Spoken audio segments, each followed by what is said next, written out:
Avstigning venstre side.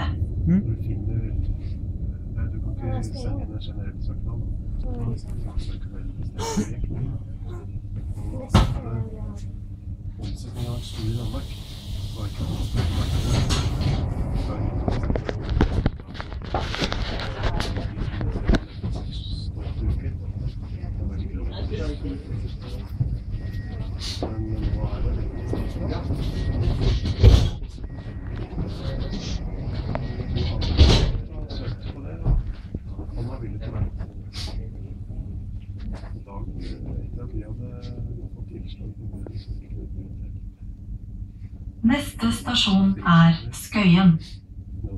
The next station is skøyen.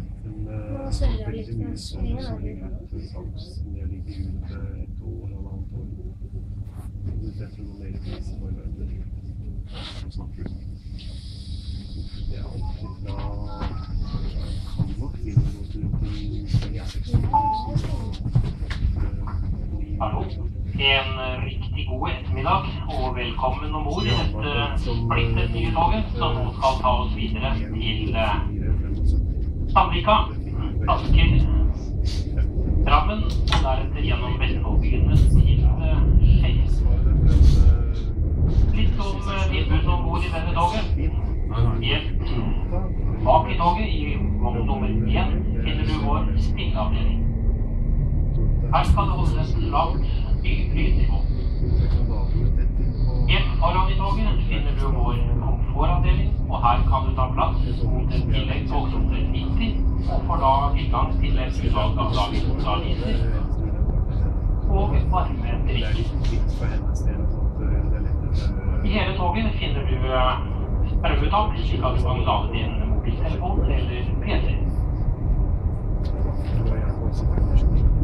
Avfall legges i avfallsskålene ved utgangene. Vil du ha litt å spise, finner du dette i vogn nummer 2, nest bakerst i tog. Og varmdrikksautomater finner du i vogn nummer 2 og nummer 4. Og så har vi en henvisning til våre kunder. Vær vennlig og benytt nærmeste utgangsdør når du forlater toget. Vi ønsker dere alle en riktig god tur.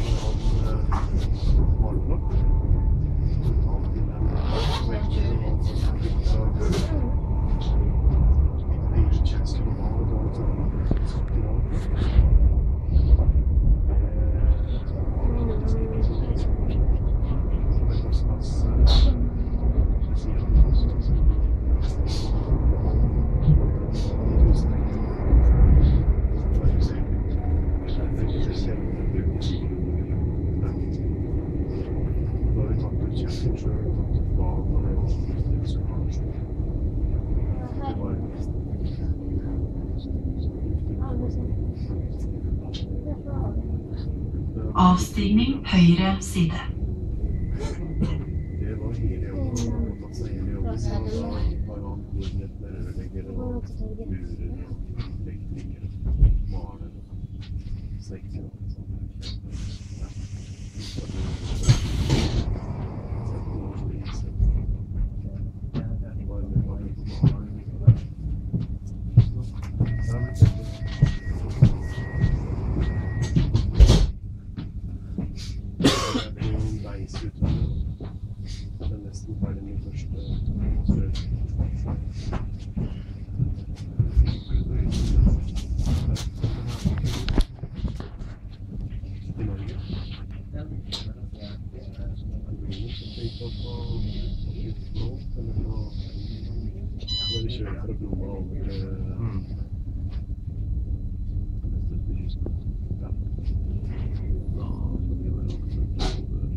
Åsen så bruker vi var jo nede nesten på fredag, men ikke så fort.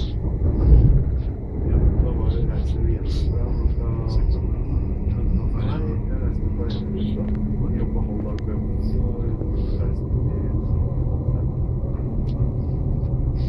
Så var jeg der nede halv. Det var litt fortsatt ikke vært lørdag, så reiste jeg sitte.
Neste stasjon Sandvika.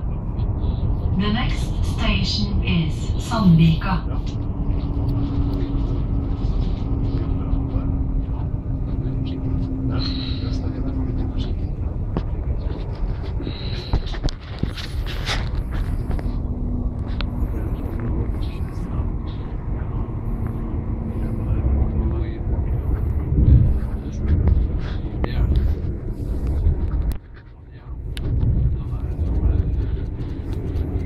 Stigning venstre side.